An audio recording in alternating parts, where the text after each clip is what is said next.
কালেমাটা অন্তত যখন পড়বেন পড়াটা পড়ে একবার দরুদ শরীফ পড়ে। জীবনে কিচ্ছু যদি দুনিয়ায় মানুষ না করে, এই কালেমা যদি একবার মন থেকে বিশ্বাসের সাথে বলে, ও একদিন না একদিন জান্নাতে যাবেই। অন্তত আমাদের এই পুঁজিটা তো আছে। হ্যাঁ, আমল হয়তো কম বেশি আমাদের আছে অনেকে। এই কালেমাটা পড়ার সময় মহব্বত নিয়ে বিশ্বাসের সাথে একবার বলবেন, লা ইলাহা ইল্লাল্লাহ। আল্লাহ ছাড়া ইবাদত পাওয়ার মতো যোগ্যতা দুনিয়ায় কারো নেই।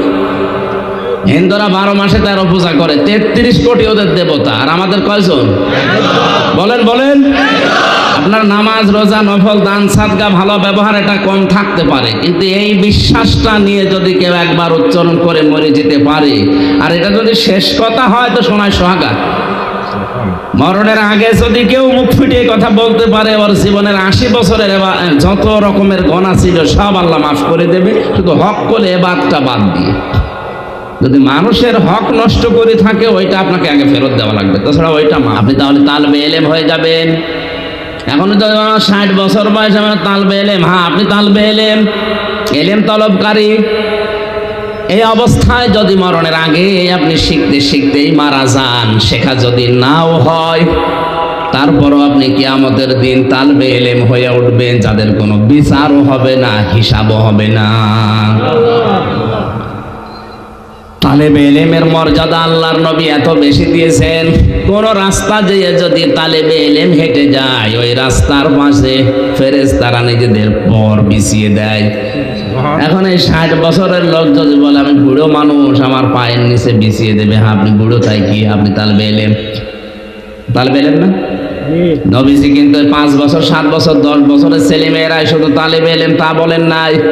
তালাবুল ইলমি ফারিদাতুন আলা কুল্লি মুসলিমিন ওয়া মুসলিমাতিন। ছেলে হোক মেয়ে হোক, দ্বীনের ইলম তলব করা এটা নফল কাজ না, এটা ফরজ। এটা কি একেবারে সহজ জিনিস, খুব বেশি কঠিন হলে আল্লাহ বারবার এই কথা কোরআনে বলতেন না। ওয়ালাকাদ ইয়াসসারনাল কুরআনা লিযিকরি ফাহাল মিন মুদ্দাকির। এই কোরআন আমি সহজ করে দিয়েছি, এখান থেকে উপদেশ নেওয়ার মতো কেউ আছো কি? তাহলে যারা এই কক্সবাজার জেলাতে আসবে, আপনাকে অন্তত ধোঁকা দিয়ে একটা জিনিস বুঝিয়ে দিয়ে চলে যেতে পারবে না। আজকে থেকে আগামী বছরের এই দিন পর্যন্ত পড়া কোরআনটা মাতৃভাষায় 2-4 আয়াত করে পড়ে পড়ে, বাংলা পড়ে পড়ে আপনি শেষ করে ফেলবেন। আমি কয়েকবার মাত্র শেষ করেছি বাংলাটা, এখন আমার কাছে পুরা কোরআন শরীফের সব আয়াতই এক মনে হয়। তা আপনি যদি একবারও পড়েন, অন্তত এক মনে না হলেও বেশি তফাৎ হবে না। বন্ধ হওয়ার 2 নম্বরের শর্ত তাহলে বুঝতে হবে আপনাকে। 3 নম্বরের শর্ত দিয়েছে, এটা শুধু বুঝলে হবে না, যতটুকু বুঝবেন অতটুকু আপনার ওই জীবনে আমল করা, কাজ করে দেখাতে হবে। শুধু কাজ করে দেখালেই হবে না, 4 নম্বরে যেটা জানলেন ওটা পৌঁছিয়ে দেওয়ার দায়িত্ব নেওয়া লাগবে। শর্ত কয়টা? খুব ভালো করে খেয়াল করে। 1 নম্বরে পড়তে হবে, তাও যেমন তেমন পড়া না, কি করে? শুদ্ধ করে। বলেন, আরবি শুদ্ধ করে পড়ার খুব বেশি হলো 12 থেকে 13টা নিয়ম আছে। আর বাকি যেগুলো কারিয়ানা পড়তে হয় প্রায় 120-22টার উপরে, পুরাটা আপনার দরকার নেই, ওগুলো ওদের দরকার। আপনি যদি একেবারেই না পারেন, অন্তত 12-13টা কায়দা। কখনো গণনা হবে, কখন অক্ষর ছেড়ে যাবে, কখনো 1 আলিফ টান হবে, 3 আলিফ 4 আলিফ, সব মিলে 12টা। এই 12টা কায়দা না 1 মাস লাগবে যদি আয়ত্ত করতে পারেন। আর যদি মিলিয়ে মিলিয়ে ওখানে সেট করেন, আপনার কোরআন শরীফ শুদ্ধ হয়ে যাবে। 2 নম্বর, আপনাকে এবার বোঝার চেষ্টা চালাতে হবে। 3 নম্বরে বুঝবেন শুধু না, যে আয়াত পড়লেন ওই আয়াতটা জীবনে আমার মেলে কিনা দেখতে হবে। আমি কোরআনে পড়েছি যে সুদ খাওয়া যাবে না, ঘুষ খাওয়া যাবে না, যৌতুক নেওয়া যাবে না, এইটা আমার জীবন চলে গেলেও আমি মিলাবো। শুধু মেলাবো এতটুকু না, আরো মানুষ যেন মানতে পারে সেই ব্যবস্থা আমি করে দেব। 1 নম্বরে পড়া, 2 নম্বরে বোঝা, 3 নম্বরে আমল করা পর্যন্ত অসুবিধা নেই। কিন্তু আমরা যখনই বলি আমি যা পড়ি, আমি যা বুঝি, আমি যা মানি, এটা আমি পৃথিবীর মানুষকেও মানাবো, তখনই আমাদের বিরুদ্ধে ষড়যন্ত্র শুরু হয়। আমি যতদিন কোরআন পড়েছিলাম, মাদ্রাসা লাইনে যতদিন কোরআন পড়েছিলাম, বুঝেছিলাম, কোনো অসুবিধা আমার হয়নি। বিশ্ববিদ্যালয়ে যাবার পরে যখন কোরআন আমি প্রচার আরম্ভ করেছি, যে আমি যতটুকু জানি আমি এইটাও প্রচার করব, কারণ এটা আমার নির্দেশ। বাল্লিগু আন্নি ওয়ালাউ আয়া, বাল্লিগ না, বাল্লিগু বহু বছর। আল্লাহর নবী বলেন তোমরা সবাই মিলে প্রচার করো। আমি আল্লাহর নবীর পক্ষ থেকে যদি একটা আয়াতও তোমার জানা থাকে, ওইটাও প্রচার করে দাও। এটা ফরজ না নফল? এই দায়িত্ব পালন করতে গিয়ে যখন ফরজ মনে করে যতটুকু জানি প্রচার করি, মানুষদেরকে অন্ধকার থেকে আলোর দিকে নিয়ে আসার জন্য চেষ্টা চালায়, শয়তান তো বসে নেই, ওর দোসররাও বসে নেই, ওরা তখন ষড়যন্ত্র আরম্ভ করে। এটা এখন করছে শুধু তা না, আগেও করেছে। বিশ্বনবী যতদিন কোরআনে কারিম পেয়েছিলেন, পড়েছিলেন, বুঝেছিলেন, আমল করেছিলেন, অসুবিধা নেই। যখন বলেছিলেন না আমি এটা মানুষকে মানাবো, আমি এটা মানুষকে মানিয়ে পরিবার পরিবেশ ঠিক করে দেব, তখনই তার ঝামেলা আরম্ভ হয়েছে, না হয়নি? আল্লাহর পক্ষ থেকে আমরা 4টা শর্ত পেয়েছি। কেউ যদি কোরআন বিশ্বাস করিয়ে কথা বলে, শুধু মুখ দিয়ে বলাই না, বাস্তবে ট্রেনিং, বাস্তবে প্রতিফলন করার পদ্ধতি 4টা। যারা করে এই বাংলাদেশে শুধু তারাই কোরআন বিশ্বাস করে। এবারে সহজ কথা যদি কেউ না বোঝার ভান করে থাকেন, হাত তোলেন দেখি, তোলেন, যে আমি এখনো কোরআন হক আদায় করে পড়ার কি নিয়ম আমি জানি না। এই 4টা নিয়ম আমি যে একেবারে খোলাখুলি বললাম সহজ ভাষায়, বুঝেছেন?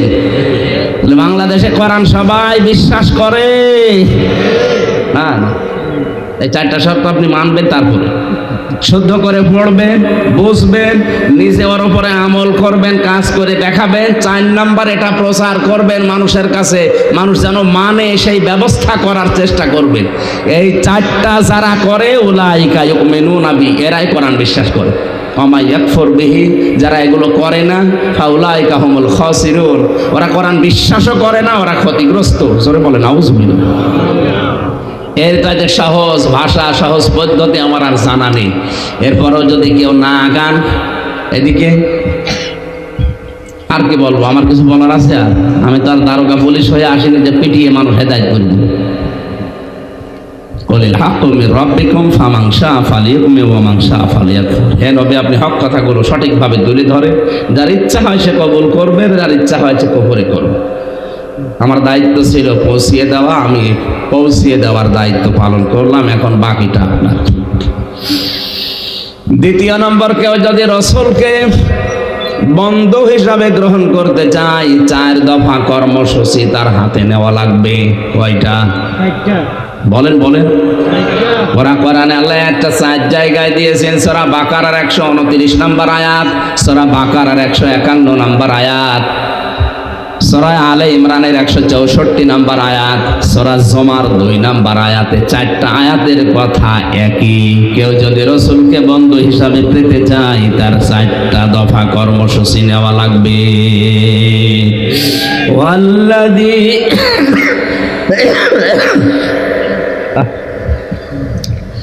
জিকির করেন সুবহানাল্লাহ। এই জন্য তো ডবল দিতে মানা করে, শরীর পারে না, জোর করে হয়। পানি দিয়ে কিন্তু ভেতরের অবস্থা ভালো না, পানিতে কি এত জোর দিয়ে সাপোর্ট দিয়ে হয় না, এত ঠেলা লাগিয়ে হয়। বললাম যে মাহফিলগুলো নিয়ে না, আরো কিছুদিন একটু রেস্টে থাকে। এরা জোর করে নিয়ে এসে দলে দেয়, পারুক না পারুক। দেখেন গলা বসে যাবে। জিকির করেন সুবহানাল্লাহ।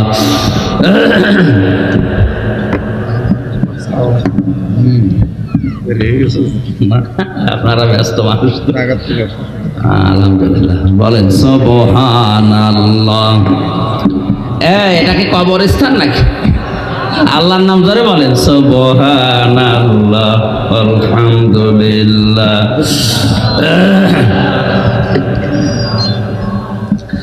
সুবহানাল্লাহ আলহামদুলিল্লাহ লা ইলাহা ইল্লাল্লাহ সুবহানাল্লাহ আলহামদুলিল্লাহ লা ইলাহা ইল্লাল্লাহ লা ইলাহা ইল্লাল্লাহ মুহাম্মাদুর রাসূলুল্লাহ।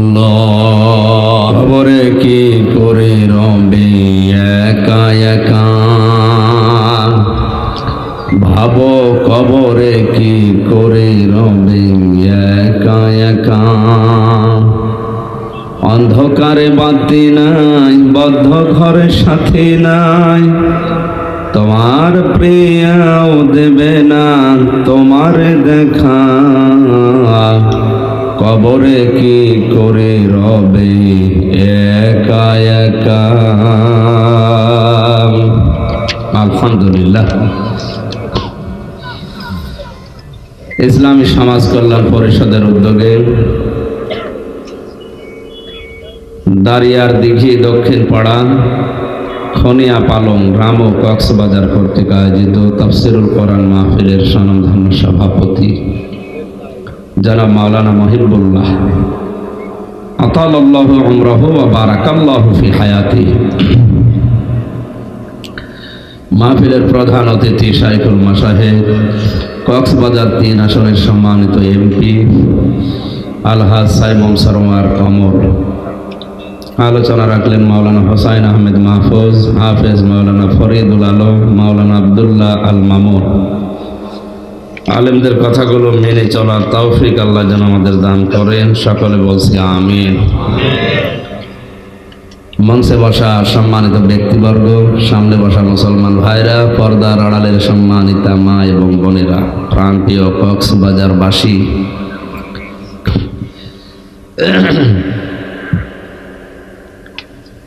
দল মত জাতি বর্ণ ধর্ম নির্বিশেষে আমাদের এই অনুষ্ঠানে যে আমরা হাজির হলাম, খুশি হয়ে বলছে আলহামদুলিল্লাহ। এটা এখন একটা ইবাদত। এটা কি ইবাদত চলছে। এই আওয়াজ হয় কিসের? ডবল ইকো হালকা করে দেন অথবা সাউন্ড ঠিক করে।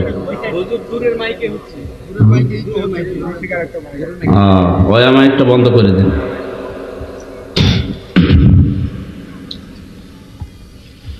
মাজলিস ফিকহিন খায়রুম মিন ইবাদাতি 60 সানা। এখানে দাঁড়িয়ে থাকবেন না, হ্যাঁ বসেন, সব বসেন।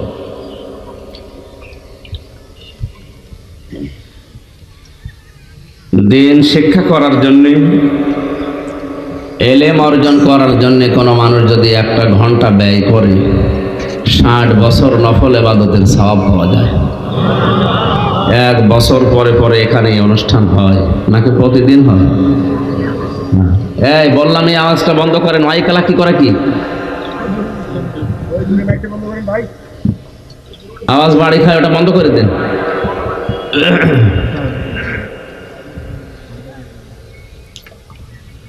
দরুদ আর সালাম পড়ছে আমাদের নবী মুহাম্মদ রাসূলুল্লাহ সাল্লাল্লাহু আলাইহি ওয়াসাল্লামের প্রতি। তাফসীরুল কোরআন মাহফিল লিখেছেন, আমরা তাফসীর আকারে ঘন্টাখানিক কথা বলবো ইনশাআল্লাহ। 3 বছর যেহেতু আবদ্ধ ছিলাম, বের হয়ে শরীরটা এখনো স্বাভাবিক হয়নি। আমি যা করছি জোর করে, সাপোর্ট করছে না শরীরে। এরপরেও আপনারা দাওয়াত দিয়েছেন অনেক দিন আগে।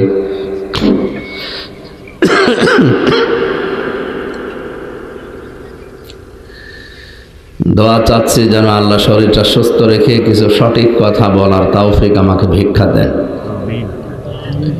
কোরআনে কারিমের সূরা মায়েদা 55-56 2টা আয়াত আমরা পড়েছি। আলোচনার সাবজেক্ট বন্ধু কারা। কে বললাম? এটা যে কত বড় গুরুত্বপূর্ণ বিষয়। বাস্তবতায় যারা বেড়ায় না, জেলখানায় যে আমি এটা আরো বেশি বুঝেছি যে বন্ধুর প্রভাব মানুষকে কোথায় নিয়ে যায়। এই মাইকালা কোথায় দেখি, ওর চেহারা দেখি। এদিকে আসেন, আসেন, এদিকে আসেন। বললাম যে এই আওয়াজটা অন্তত বন্ধ করে দেন, ডবল আওয়াজ হয়। বক্সটা দেন, বাইরের মাইক অফ করেন। বাইরের মাইক বন্ধ করে দেন। আনকালচার নাকি কোথা থেকে নিয়ে এসেছে রে? বাইরের ফরম বন্ধ করে দিলে নাকি আমাদের ভাষা বোঝে না? ওই যেটা বাড়ি খাচ্ছে বললাম ওই মাইকটা বন্ধ করে দেন, নাকি কি কথা শুনি না?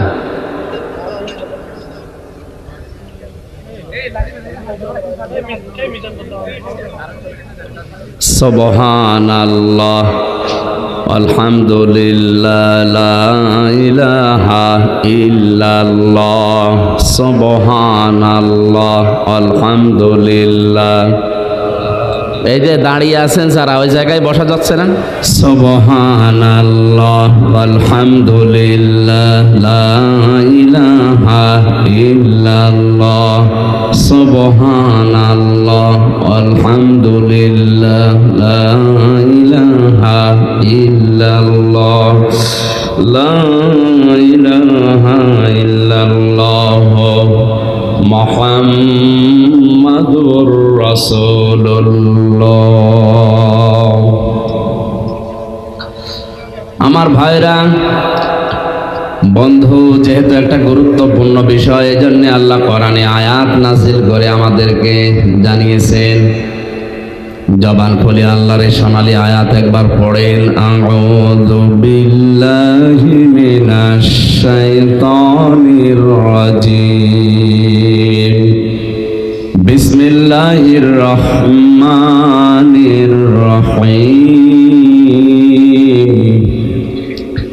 ইন্নামা ওয়ালিয়্যুকুমুল্লাহু ওয়া রাসূলুহু ওয়াল্লাযীনা আমানু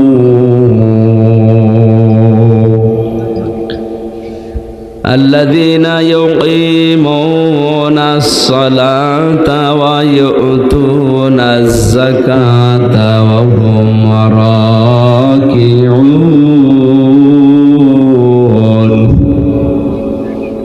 ومن يتولى الله ورسوله والذين آمنوا فإن حزب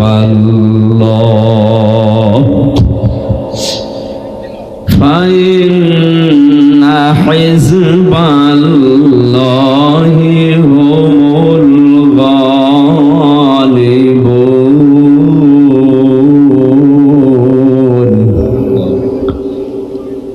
সাদাকাল্লাহুল আযীম।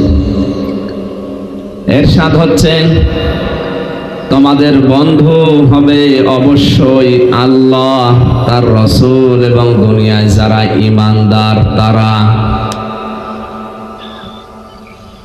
ঈমানদার কারা, তাদের বর্ণনাতে দিকে আল্লাহ এখানে তিনটা গুণাগুণ দিয়েছেন। যারা নামাজ কায়েম করে, সম্পদ থাকলে যাকাত দেয়, আর রুকুকারীদের সাথে রুকু করে। ওয়ামাইয়াতাওয়াল্লাল্লাহা ওয়া রাসূলাহু, কোন মানুষ যদি এই বক্তব্য শোনার পরে মুখ ফিরিয়ে চলে যায়, সে যেন জেনে রাখে আমি আল্লাহ, আমার রাসূল এবং ঈমানদার যারা, এদের দল অবশ্যই দুনিয়ায় গালেব হবে। জোরে বলেন সুবহানাল্লাহ। আয়াতের বাংলা অর্থ আমরা এটা পেলাম। এবার দেখি আয়াতের ব্যাখ্যায় কি আছে। ইন্নামা ওয়ালিয়্যুকুমুল্লাহু ওয়া রাসূলুহু, আল্লাহ বর্ণনা দেওয়ার শুরুতেই ইন্না লাগিয়েছেন। একটা কথাকে 100 বার বললে যে গুরুত্ব হয়, ওইটাকে আল্লাহ একবারে বলার জন্য ইন্না, আন্না এগুলো ব্যবহার করেন। তাকিদ সূচক শব্দ এরকম 13টা আছে আরবি গ্রামারে। কোন সেন্টেন্সের আগে আল্লাহ একটা লাগিয়ে দিলে অর্থ হয় খুবই গুরুত্বপূর্ণ বিষয় বোঝানোর জন্যে। বাবা মাঠে যাচ্ছে, ছেলেকে বলছে দেখো খাবার নিয়ে যে দুপুর বেলায়। সারাদিন পরিশ্রম করে এসে দেখে ও খাবার তো নিয়ে যায়নি, মার্বেল খেলছে। কি খেলছে? মার্বেল বলছেন না, এগুলি। বাবা ডাক দিয়ে বলবে বেটা তোরে আমি 100 বার বললাম, তারপরও কথা শুনলি না, কয়বার বলেছেন? 100 বার। একবার। কয়বার? বাবার ওই একবারের কথা 100 বারের গুরুত্ব ছিল, কারণ দুপুর বেলা কাজ ছেড়ে আসলে কাজের ক্ষতি হবে, ছেলে যেহেতু ফিরে আছে এই জন্য ওর এই কথা জানিয়েছে। আল্লাহ রাব্বুল আলামিন 100 বার বলতে পারতেন তোমাদের বন্ধু আমি আল্লাহ, রাসূল, ঈমানদারেরা 100 বার রিপিট করলে কেমন হয়ে যায়। আল্লাহ রাব্বুল আলামিন ওইটা বোঝাতে একবার এই শব্দের শুরুতে ইন্না লাগিয়ে দিয়েছেন। এখানে কা দেননি যে তোমার বন্ধু হে মুহাম্মদ, না, ওয়ালিয়ুকুম, তোমাদের বন্ধু। এই তোমাদের বলতে এই পৃথিবীতে কারা 7.5 কোটি মানুষ এখন আমরা আছি, সবাইকে আল্লাহ উদ্দেশ্য করেনি। আল্লাহ রাব্বুল আলামিন শুধুমাত্র উদ্দেশ্য করেছেন, এর আগে যেহেতু অ্যাড্রেস করা আছে ঈমানদারদের, এর রুকু শুরু হয়েছে ঈমানদারদের নিয়ে, এই জন্য আল্লাহ ঈমানদারকে বলছেন তোমাদের বন্ধু আমি আল্লাহ। আমি আল্লাহ যদি কারো বন্ধু হয়ে যাই, আল্লাহু ওয়ালিয়ুল্লাযীনা আমানু ইখরিজুহুম মিনাজ যুলুমাতি ইলান নূর। আমি আল্লাহ যদি কারো বন্ধু হই, আমার প্রতি তার একটা দায়িত্ব আছে, তাকে অন্ধকারের পথগুলো থেকে আলোর দিকে আমি আল্লাহ বের করে নিয়ে আসি। রামবাসী কান খাড়া করে বিবেক দিয়ে ভাবেন, চিন্তা করেন। আল্লাহ পাক বলেন আমি আল্লাহ ঈমানদারদের বন্ধু, আর আমি যদি কারো বন্ধু হয়ে যাই, আমার দায়িত্ব ঈমানদারের উপরে অন্ধকারের পথ থেকে আলোর পথে বের করে নিয়ে আসা। এখানে ফাইল বা কর্তা যিনি কাজ করেন, এ করবেন তিনি কে? আল্লাহ নিজে করবেন। যত তাফসীর আছে পৃথিবীতে সব মুফাসসির এই জুলুমাতের ব্যাপারে একমত। দুনিয়ায় যত নিয়ম নীতি করা আছে, যত ধর্ম আছে, ইসলাম বাদ দিয়ে আল্লাহর কাছে সব অন্ধকার। এই জন্য কোনো মানুষকে যদি আল্লাহ বন্ধু হিসাবে গ্রহণ করে, এর বাস্তবতা দেখলে বুঝবেন লোকটাকে মানুষের তৈরি করা নিয়ম কানুন, আইন নীতি নিয়ে যারা রাজনীতি করে, সমাজনীতি করে, পরিবার নীতি চালায়, ওগুলো থেকে যখন ও বের হয়ে আল্লাহর নিয়ম নীতির দিকে ফিরে আসতেছে, বুঝবেন লোকটাকে আল্লাহ ভালোবাসা আরম্ভ করেছে। সূরা আলে ইমরানের 185 নম্বর আয়াতের ব্যাখ্যা আল্লাহ দিয়েছেন, ফামান যুহজিহা আনিন নারি ওয়া উদখিলাল জান্নাতা ফাকাদ ফাজ ওয়া মাল হায়াতুদ দুনিয়া ইল্লা মাতাউল গুরুর। কোন মানুষকে আমি আল্লাহ বাঁচিয়ে দিলাম, তার মানে কাউকে যদি জাহান্নামের কাজগুলো আস্তে আস্তে ছেড়ে দিয়ে জান্নাতের কাজে আস্তে আস্তে আগিয়ে দেয়, বুঝবেন আমি ওই লোকটার জীবন সফল করে দিয়েছি। আমার এই 33 বছর বয়স, এই বয়স পর্যন্ত আমি যত ভালো কাজ করেছি, আমার দৃষ্টিতে, কোরআনের দৃষ্টিতে, আমার বিবেকের দৃষ্টিতে যত ভালো ভালো কাজ আমি করেছি, নামাজ পড়া, রোজা রাখা, মানুষকে সাদকা করা, যত ভালো কাজ করেছি, এটা কবুল হয়েছে কিনা জানার একটা পদ্ধতি আছে। কয়টা? এই কথা বুঝতেছেন? আমার জীবনের এই ভালো কাজগুলো আসলে আল্লাহর দরবারে কবুল হয়েছে কিনা জানার পদ্ধতি বললাম কয়টা? হ্যাঁ, একটা। 4টা বলছে কি? এ পদ্ধতির ভেতরে আল্লাহর কোরআনে কারীম জানিয়েছে, তুমি যদি মানুষের সাথে হাসি মুখে কথা বলো, ভালো ব্যবহার করো, যদি তোমার এই আচরণটা শুরু হয়, মানব সমাজে বুঝবে তোমার জীবনের ইবাদত কবুল হয়ে গেছে। আর যদি কর্কশ ভাষী হয়, মানুষের সাথে কথা বললে গরম দিয়ে কথা বলে, ওর আচরণ ভালো নাই, রূঢ়, রুস্ক, কর্কশ, বুঝতে হবে ওর জীবনের ওই ভালো কাজগুলো এখনো আল্লাহ পছন্দ করেনি। কথা যদিও আমি নরম ভাষায় বলেছি, এটা যে কত ওয়েটওয়ালা কথা, কত ওজনওয়ালা কথা, যাদের মাথায় মগজ আছে তারা টের পাচ্ছেন। আমার জীবনের ভালো কাজগুলো কবুল হয়েছে কিনা আল্লাহ নিজে জানিয়েছেন। যখন তোমার আচরণ মানুষের সাথে ভালো হবে, তুমি দেখবে যে ভালো হচ্ছে, বুঝবে আপনার জীবন আল্লাহর কাছে ভালো লেগেছে। মানুষের জীবনে সফলতা বেশি দিন বেঁচে আছে না, মানুষের জীবনের সফলতা বেশি দিন ক্ষমতায় আছে না। 4-5টা বিয়ে করেছে আমার কুষ্টিয়ার এক হারামজাদা, 7টা বিয়ে করে সংসার চালাচ্ছে। ওর যে মাজায় আল্লাহ কি জোর দিয়েছে আল্লাহ জানে, 7 বিয়ে করেছে। আমাদের একটাই টেকে না, আরো কয় বিয়ে করেছে? এটা জায়েজ না হারাম? একসাথে সর্বোচ্চ 4টা রাখা যায় না, আরো 7টা নিয়ে করছে। ও বলছে আমার মায়ের মান্যত ছিল, আমি 7টা বিয়ে করবো, আমি করেছি।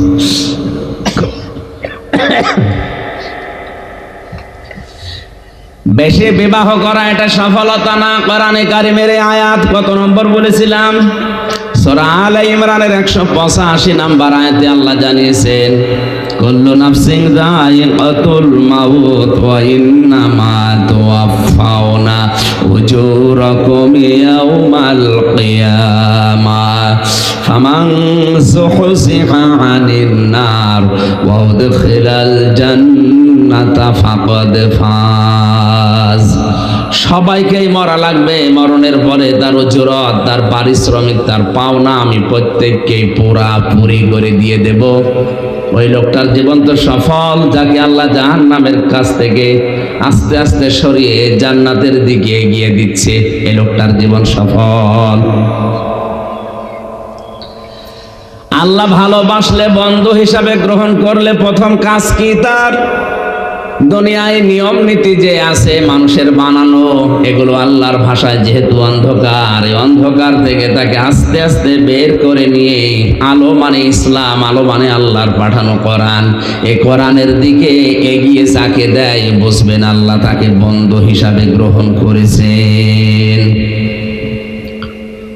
আমি একটা হাদিস পড়েছিলাম, আল কাসিবু হাবিবুল্লাহ, যারা কাজ করে খায় এরা আল্লাহর বন্ধু। কোরআনে কারিমে এই আয়াত অনুযায়ী আল্লাহ জানিয়েছেন, আমি আল্লাহ নিজে তাদের বন্ধু হয়ে যাই যে মানুষগুলো আমি আল্লাহর প্রতি প্রথমে ঈমান আনে। আমার ঈমান আনার আবার পদ্ধতি 4টা। আল্লাহ যে চিঠি পাঠিয়েছেন এই চিঠির সাথে 4টা আচরণ করা লাগবে দুনিয়ায়। আপনি এবার নিজের সাথে মিলাবেন আল্লাহ আপনাকে বন্ধু হিসাবে গ্রহণ করেছে কিনা। আমরা দেখি কারো সাথে ফ্রেন্ড রিকোয়েস্ট পাঠালে আগে সে অ্যাকসেপ্ট করে কিনা, এরপরে আমরা মেসেজ লিখি, চিঠি পাঠাই, মাঝে মাঝে কল দিয়ে খোঁজ খবর নেই। আল্লাহ পাক বলেন, আমি বন্ধুত্ব করতে চাই, নিজের থেকে চিঠি পাঠিয়েছি তোমাদের কাছে। এই চিঠির সাথে 4টা আচরণ দুনিয়ায় তোমাদের করা লাগবে। 1 নম্বরে এটা শুদ্ধ করে পড়া লাগবে। কি করে? তাফসিরুল কোরআন মাহফিল লিখেছেন, আমি তাফসির যদি একটা শব্দের আরম্ভ করে আপনি কোরআনই পড়তে পারেন না, আপনি ছাতা বুঝবেন কি? আজকে থেকে এটা সিদ্ধান্ত নেওয়া লাগবে, মরণ যতদিন না আসে আমি লেগে থাকবো কোরআনে কারিম আমি শিখে মরব। দুনিয়ায় এমন কোন ধর্ম নেই যে ধর্মের ধর্মীয় গ্রন্থ পড়া বাধ্যতামূলক আমি পাইনি। শুধুমাত্র ইসলাম ধর্মে কেউ যদি গ্রহণ করে, প্রবেশ করে, তার ধর্মীয় গ্রন্থ পড়া ফরজ। কোরআন পড়া কি? বলেন। এখানে শরীফ চালালে দেখবেন 100 জনের প্রায় 95 জন পড়তে পারে না। নারী হোক পুরুষ হোক যেই হোক না কেন, আপনাকে কোরআনের জ্ঞান অর্জন করাই লাগবে। এটা নামাজ পড়ার মতো, রোজা রাখার মতো, মাস্ট বি ফরজ। এটা কি? ফরজ দায়িত্বই যদি আপনার জীবনে না থাকে, সামনে যে দিন আসতেছে, শিক্ষা ব্যবস্থা নিয়ে যে ষড়যন্ত্র বিশ্বের মুসলিম দেশগুলোতে আরম্ভ হয়েছে, তার কিছু নজির আপনি পেয়েছেন অলরেডি। আগামী 10 বছরের ভেতরে আপনার ছেলে আল্লাহর পরিবর্তে কি বলে ডাকবে আপনি নিজেও টের পাচ্ছেন না। সুতরাং এখনো যদি পরবর্তী ভবিষ্যৎ প্রজন্মকে আপনি অন্তত রেখে যেতে চান জায়গা মতো, সর্বপ্রথম তাকে কোরআনের শিক্ষা দেওয়া বাধ্যতামূলক করেন। ওরে হাফেজ বানানো লাগবে ফরজ না, ওরে মাওলানা মুফতি বানানো লাগবে ফরজ না। যতটুকু কোরআনে কারীম জানলে, ইসলাম জানলে দুনিয়ায় চলা যায়, এতটুকু তাকে শেখাতে হবে। এই জন্য আহ্বান জানাচ্ছি, এলাকায় যদি মাদ্রাসা এরকম না থাকে আশপাশে তৈরি করেন। টাকা পয়সা আপনি কি করবেন 50 বছর পরে, এগুলো তো রেখে চলে যাওয়া লাগবে। এমন এমন কাজে রাখা দরকার, অন্তত 100 বছর পরেও যেন আপনার কবরে আল্লাহ শান্তি দিতেই থাকেন। এই প্রজন্মগুলো, বিশেষ করে আপনার সন্তান, আপনার নাতি, নবীজি বলেছেন 3টা জিনিস কখনো বন্ধ হয়ে যায় না, সাদগায়ে জারি হিসাবে জারি থাকে। তার একটা হচ্ছে নেককার সন্তান, নেককার নাতি। যারা মারা যাবার পরে এরা যখন কোরআন পড়বে, দোয়া করবে, বুঝবে, ভালো ভালো কাজের আঞ্জাম দেবে, আপনি কবরে বসে সওয়াবগুলো পাবেন। এই জন্য আমাদের নিজেদেরকেও বাঁচাতে হলে অন্তত সন্তানগুলোকে কোরআন পড়ানো শেখানো উচিত। এরা যদি 1 থেকে 5 পর্যন্ত অন্তত ওই সমস্ত জায়গায় না দিয়ে কোরআন যেখানে পড়ানো হয়, বোঝানো হয়, এরকম কিছু তৈরি করে দেন। ভেদটা যদি মজবুত হয়ে যায়, ও 6, 7, 8, 9, 10 পর্যন্ত যাই পড়ো পরে আপনি টলাতে পারবেন না। রামবাম নাস্তিকরা যে উদ্দেশ্য নিয়ে যে গভীর ষড়যন্ত্র এটা আরম্ভ করেছে, ওদের উদ্দেশ্য সফল হবে না। আমি জানি এখানে যারা আছে এই কথার ওজন আপনি টের পাননি। এটা যেহেতু ভিডিও হচ্ছে, রেকর্ড হয়ে চলে যাবে, কালকে যাবে নাস্তিকের কানে। যারা এই গোপন ষড়যন্ত্রে মেতেছে ওদের টনক নড়ে যাবে কালকে। ওরা কালকেই দেখবেন উল্টা পাল্টা বিষয় দিয়ে শুরু করবে বিভিন্ন জায়গায়। আমি শুধু আপনার উদ্দেশ্য করে এখানে বলি না, এটা মিডিয়া আছে এই কারণে বললাম। ওরা যেমন ষড়যন্ত্র করছে, আমরা উচিত জবাব দেব। আমাদের ছেলে মেয়ে যাদের 96% মুসলমান এই দেশে, আমরা 4% অন্যান্য জাতি আছে, ওরা কিছু করতে পারবে না।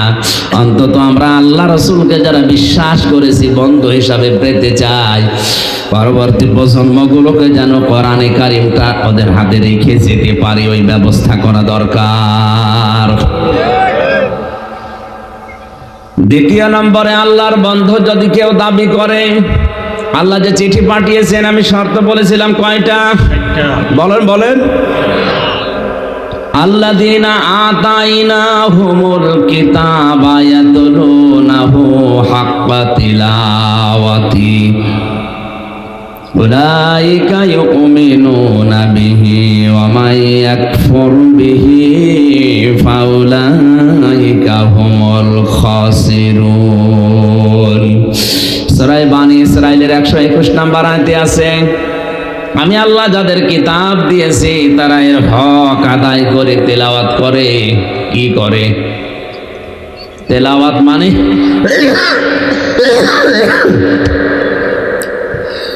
তেলাওয়াত আর পড়া এক না। গরু তেলাওয়াত করে রাতের বেলা।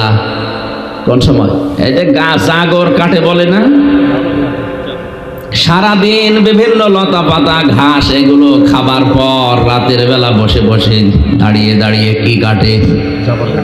জাগর কাটাকে আরবিতে তেলাওয়াত বলা হয়। আপনি দুনিয়াতে দিনের বেলায় রাতের বেলায় যাই করবেন না কেন, ওইটাকে বারবার রিপিট করে বাস্তব প্রেক্ষাপটে ওটা মিলাতে চেষ্টা করে, বারবার ওটা রিপিট করে। ওই জাগর কাটার মতো শুরু করেন, ওইটা তেলাওয়াত হবে। আল্লাহ বলেন, এই তেলাওয়াতকে যদি কেউ হক আদায় করে তারাই শুধু আমি আল্লাহর কোরআনে বিশ্বাস করে।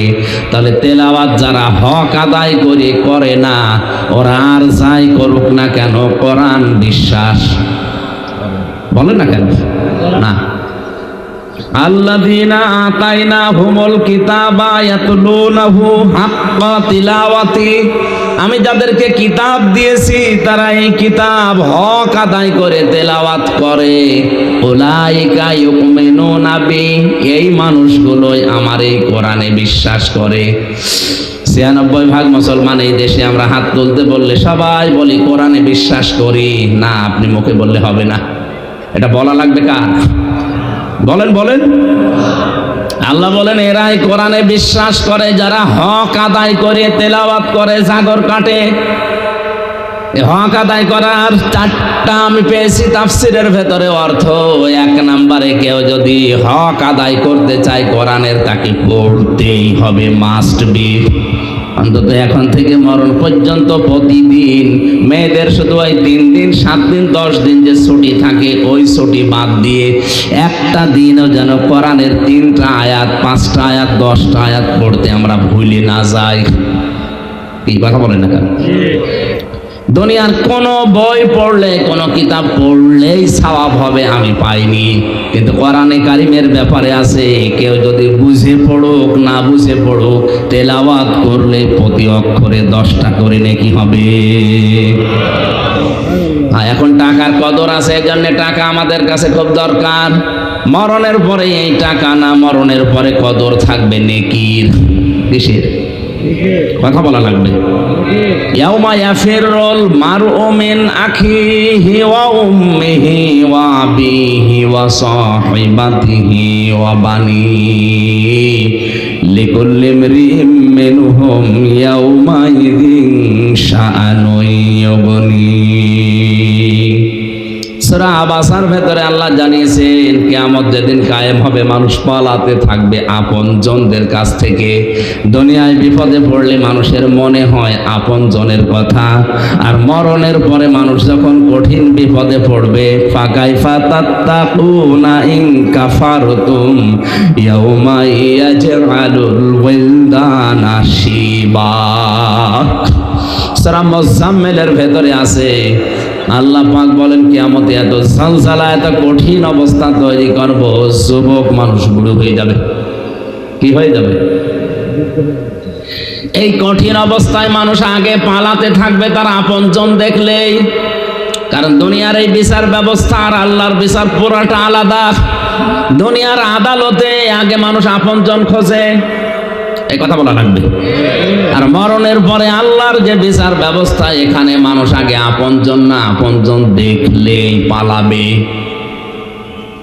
শুধু পালাবে না, ফাইদা নফিখা ফিস-সূরি ফালা আনসাবা বাইনাহুম ইয়াউমাইযিন ওয়ালা ইয়াতাসাআলুন। যারা আরবি গ্রামার বোঝে, নসব আনসাব দিয়েছেন আল্লাহ। যত রকমের সম্পর্ক আছে দুনিয়াতে, শ্বশুরের দিক থেকে, বাবার দিক থেকে, মায়ের দিক থেকে, নিজের স্ত্রীর দিক থেকে যত রকমের সম্পর্ক আছে, সব সম্পর্ক সিংহায় ফুৎকার দেওয়ার পরে কাট হয়ে যাবে। মানুষ আগেই মনে করবো ওই যে আমার চাচা আসতেছে, আগে পালাবে। ওই যে আমার বাবা আসতেছে, আগে পালাবে। তাফসীরে খাসের মুফাসসির লিখেছেন এমনও হবে অবস্থা, মানুষ নিজের মায়ের পা ধরে 500 বছর পড়ে থাকবে। কত বছর? 500 বছর পরে ওর মুখের উপরে লাথি দিয়ে বলবে, দুনিয়া আমার বিয়েই হয়নি, তোর পাবো কোথায়? এখানে এফেররো শব্দের ব্যাখ্যা আছে, মাজা তুলে দৌড় দেওয়ার নাম এফেররো।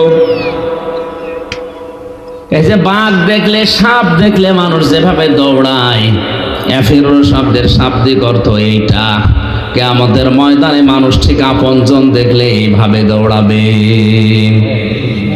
শুধু দৌড়াবে তা না, এখানে মায়ের কথা, বাবার কথা, স্ত্রীর কথা, সন্তানের কথা, বন্ধুর কথা, নেতার কথা, এরপরে দুনিয়ার মানুষের কথা। 7 প্রকার মানুষের নাম আছে আয়াতগুলোতে।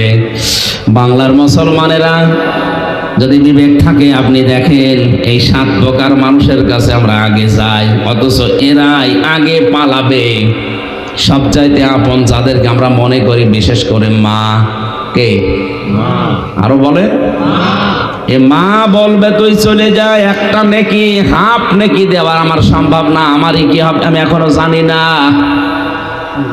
এই জন্য নেকি কি দরকার এটা এখন টের পাওয়া যাচ্ছে না, চোখ বন্ধ হলে টের পাওয়া যাবে।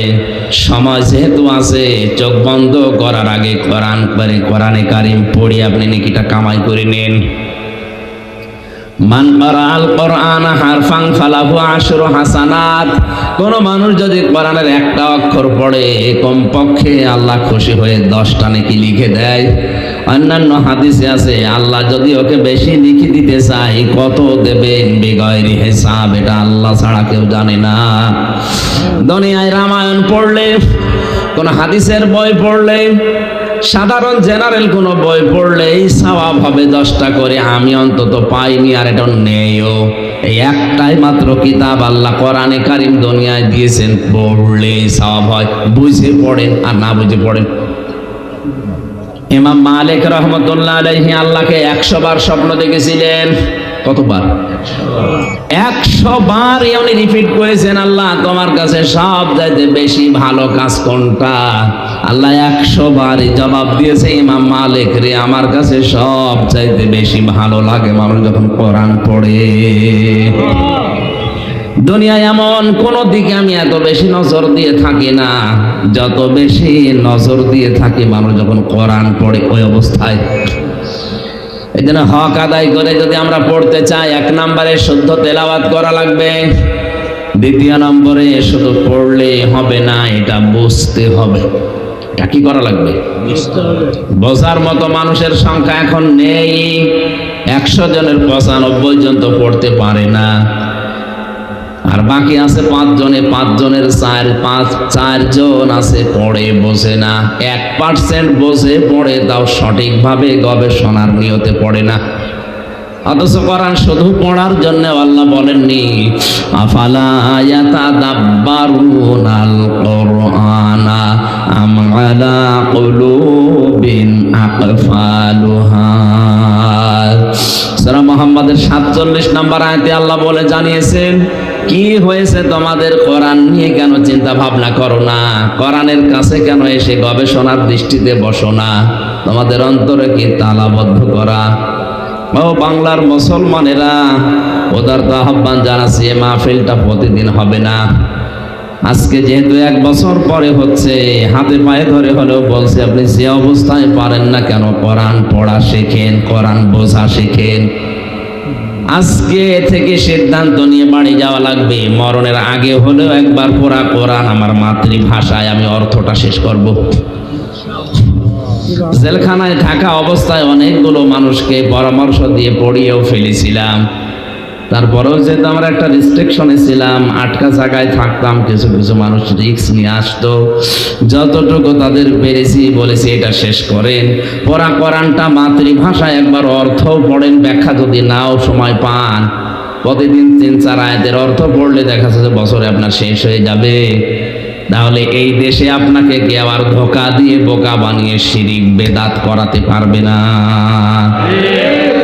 কারণ আল্লাহর গ্যারান্টি, আমি আল্লাহ যাদেরকে চিঠি দিয়েছে, চিঠি যদিও পড়ে আর বোঝে, বন্ধু হবে কে?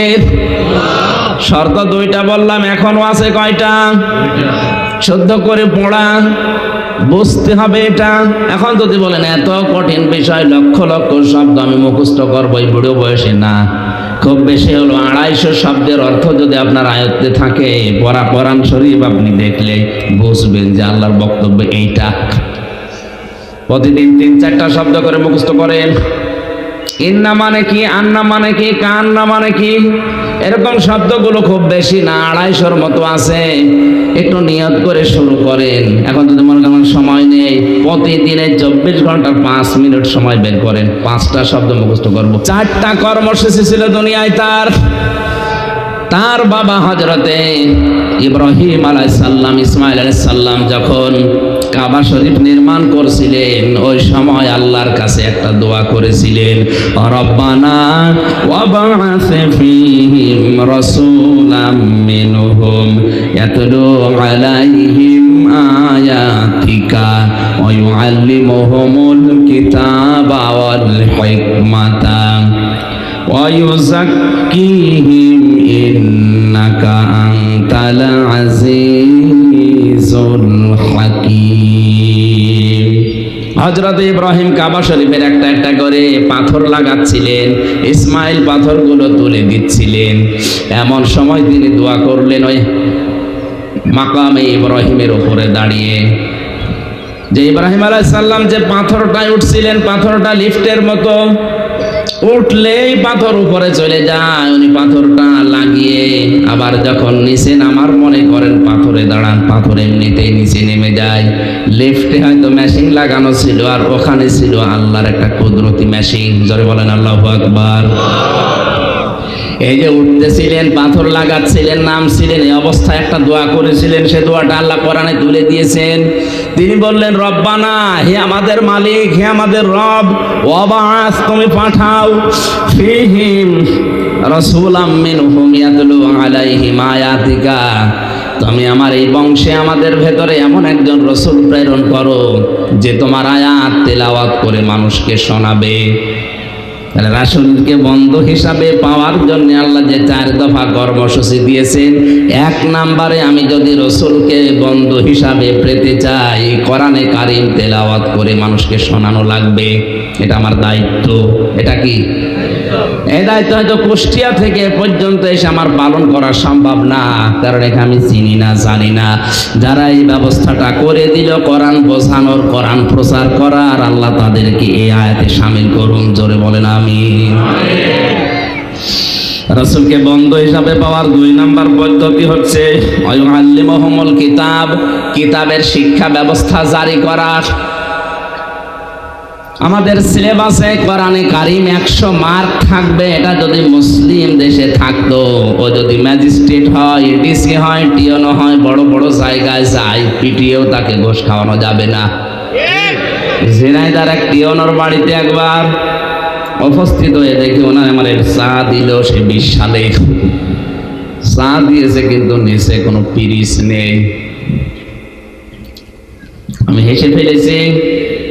আমার হাসি দেখে এই জ্ঞানী মানুষটা বুঝে ফেলেছে, বলছো হুজুর আপনি কেন হাসেন? আমি বুঝেছি, চা দিয়েছি শুধু কাপে, কাপের নিচে পিরিচ নেই।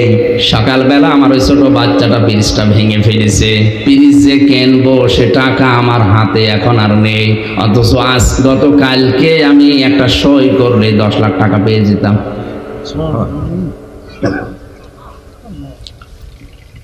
আমি ছোটবেলায় কোরআনে কারীম পড়েছিলাম এবং বুঝেছিলাম, এতটুকু আমি জানতাম যে ঘুষ খাওয়া জায়েজ নেই। আমার এই ছোট্ট জীবনে আমি অন্তত এই পথে পা বাড়াইনি। আল্লাহ এই কারণেই মনে হয় আমার পরিবারটা এখনো শান্ত রেখেছেন। পরিবার আসলে শান্ত। যারা অবৈধভাবে ইনকাম বন্ধ করে দেয়, আল্লাহর দিকে তাকিয়ে কষ্ট তাদের হবে, কিন্তু অজানা একটা শান্তি আল্লাহ তাদের মনের ভেতরে পরিবারে তৈরি করে দেবে। কারণ আমরা জানি শান্তি এটা আল্লাহর নাম। সালাম কার নাম? আল্লাহ। আপনি টাকার উপরে শুয়ে থাকলেও শান্তি পাবেন না, অথচ দেখা যাচ্ছে অনেক মানুষ গাছতলায় বসে শুয়ে এমন ঘুমাচ্ছে, সিটাক্সিন খেয়ে, কষিয়াম খেয়ে ওই ঘুম আসে না। শান্তি দেওয়ার একচ্ছত্র মালিকানা আল্লাহর। তার বিধানের বাইরে গেলে আল্লাহ শান্তি নষ্ট করে দেয়। চর্মচোখে হয়তো দেখা যায় খুব আরামে আছে, লোকটা 5 গাড়ি নিয়ে আসতেছে, কিন্তু ওর ভেতরও বিষ। আপনার চাইতে আমি কম দামি গাড়িতে উঠি নাই। আকিস গ্রুপ আমার যে গাড়ি দিয়েছিল, কত দামি গাড়ি আপনারা দেখেছেন। বাস্তবতা কোরআনে কারীমের বাইরে আপনি, আমি এবং আপনাদেরকে আহ্বান জানাচ্ছি, যাওয়া যাবে না। যত কঠিন পরিস্থিতি আসুক না কেন, শয়তান যত ধোকায় ফেলুক না কেন, না। কারণ এখনই চোখ বন্ধ করে দিলে অবৈধগুলো আমার কবরের শাস্তির কারণ হয়ে দাঁড়াবে। এই জন্য প্রথমে তো ওই গজলটা 2 লাইন বললাম, কবরে কি করে রবে একা একা, অন্ধকারে বাতি নাই, বদ্ধ ঘরে সাথী নাই, তোমার প্রিয়াও দেবে না তোমার দেখা, কবরে কি করে রবে একা একা। এক মুহূর্ত যে সন্তানে না দেখলে ঝড় ওঠে প্রাণে, তাদের ছেড়ে গোরস্থানে থাকবে যে একা। তারা বছরে 2-1 বার পাশে যাবে জিয়ারতের আসে, 1000 বছর কোটি বছর নির্ঘুম নিঝুমে থাকবে একলা, কবরে কি করে যাদের জন্য বিশাল সম্পদের পাহাড় আমি অবৈধ বৈধ সব মিলিয়ে তৈরি করে গেলাম, বছরে তারা একবার দুইবার দুই ঈদে হয়তো কবরের পাশে একটু দাঁড়িয়ে সূরা ফাতিহা ইখলাস পড়ে চলে আসবে, এরপরে তাদের মনেও থাকবে না, মনে থাকলেও তারা সময় বের করতে পারবে না। আমার পেছনে আমার বাবার চাইতে আমার দাদা শ্রম অনেক বেশি দিয়েছে। 3 বছর আমি জেলখানায় ছিলাম, এই জেলে থাকা অবস্থায় আমার দাদা মারা গিয়েছিল, আমি জানতাম না। 7 দিন পরে কারারক্ষী এসে বাড়ি থেকে খবর পেয়েছিল, বলছে আপনার দাদা মারা গেছে। 3 বছর পরে বের হয়ে শুধু ওই যে বের হওয়ার পরের দিন 5-7 মিনিটের জন্য দাদার কবরের পাশে দাঁড়িয়ে দোয়া করেছি, এই শেষ। এর ভেতরে যে প্রায় 28-29 দিন হয়ে গেল, সময়ও পাই না, ও কথা মনেও থাকে না। বাস্তবই এটা। টিওনো সাহেবকে বললাম আপনি এই অবস্থা করলেন, গতকালকে একটা সই করে দিলে যদি 10 লাখ টাকা পেতেন, এরকম কাপ পেরিস তো আপনি হাজার হাজার কিনতে পারতেন। ছোটবেলায় উনি যে সুদের আয়াত পড়েছিলেন ওইটা ওই পর্যন্ত ওনার মনে আছে, যে ঘুষের আয়াত পড়েছিলেন ওই পর্যন্ত ওনার মনে আছে। এখানে কিতাবের শিক্ষা ব্যবস্থামিক অবস্থায় এটা যদি ঢোকানো যায়, ও বড় হয়ে যত বড় জায়গায় যাক না কেন, আল্লাহর কসম ও ঘুষ খাবে না। আর এই সমস্ত মানুষ যদি ঘুষ থেকে ফিরে আসতে পারে, যদি ফিরে থাকে, 1734 জন মানুষ আছে এই দেশের দায়িত্বে, মাত্র কয়জন? 1734 জন। এই মানুষগুলো যদি হযরতে ওমরের মতো সিদ্ধান্ত নিয়ে ঘুষ নামক এই বিষ থেকে ফিরে থাকতে পারে, বাংলাদেশ আল্লাহ জান্নাত হয়ে যাবে। মসজিদের ইমাম সাহেব যদি বলে আমি ঘুষ খাই না, আমি ভালো মানুষ, তো ওরে ঘুষ দেবে কে? ওর কাছে ঘুষ নিয়ে যাবে কে? টিওনো সাহেব, ওসি সাহেব, ডিসি সাহেব, এসপি সাহেব যদি এমপি সাহেব বলে আমি ঘুষ খাই না, ওটা আল্লাহর ওলি। ওটা কি? তো ওই জায়গায় আল্লাহর ওলি বা টিকে থাকার জন্য যেটা দরকার সেটা কিতাবের শিক্ষা। কোন কিতাব বলেন তো? এটা হযরতে ওমরের মতো টপ টেররকে যদি 0 থেকে হিরো বানাতে পারে, তা আমি হামজাকে 0 থেকে হিরো বানানোর ক্ষমতা এখন আর নেই? অবশ্যই আছে। রসুলকে আমরা বন্ধু হিসাবে যদি পেতে চাই, অবশ্যই কোরআনের শিক্ষা ব্যবস্থা পরিবার থেকে আমাদের সিলেবাস পর্যন্ত জারি করা লাগবে। এতটুকু শেষ করেননি আল্লাহ। আল্লাহ বলেন আর হেকমত শিক্ষা দেওয়া লাগবে মানুষদেরকে, পবিত্র করা লাগবে কোরআনের মাধ্যমে। 3 নম্বরে তোমাদের বন্ধু হবে ইমানদাররা। ইমানদারকে আল্লাহ বন্ধু হিসাবে গ্রহণ করার জন্য আদেশ দিয়ে শেষ করেননি। 3টা গুণ যাদের ভেতরে আছে তারা ইমানদার। 1 নম্বরে যারা দুনিয়ায় নামাজ কায়েম করে, 2 নম্বরে সম্পদ থাকলে যাকাত দেয়, 3 নম্বরে যারা রুকুকারীদের সাথে রুকু করে, তার মানে জামাতে হাজির হয়ে যারা নামাজ পড়ে। এই 3টা গুণ যাদের ভেতরে আছে এরা ইমানদার। এদের সাথে বন্ধুত্ব করার নির্দেশ কার?